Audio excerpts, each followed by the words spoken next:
If you're looking to achieve your ideal skin complexion and ditch skin that looked something like this, then you need to start paying attention. Let's go. First things first, we have to say goodbye to these old, ineffective habits we tried to justify were acceptable skincare routines. Like, girl, this wet rag isn't going to benefit anybody. Establishing a consistent routine is key to maintaining the health of the skin's barrier and preventing the occurrence of acne. In the morning, start off with a gentle cleanser to avoid over-drying your skin.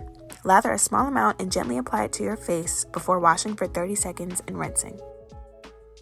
Next, you're going to want to hydrate with a moisturizer to prevent dryness while promoting a glowy complexion. End off with some Nourishing SPF Protection that keeps you oil and shine-free all day long. Let's just take a second to appreciate the skin.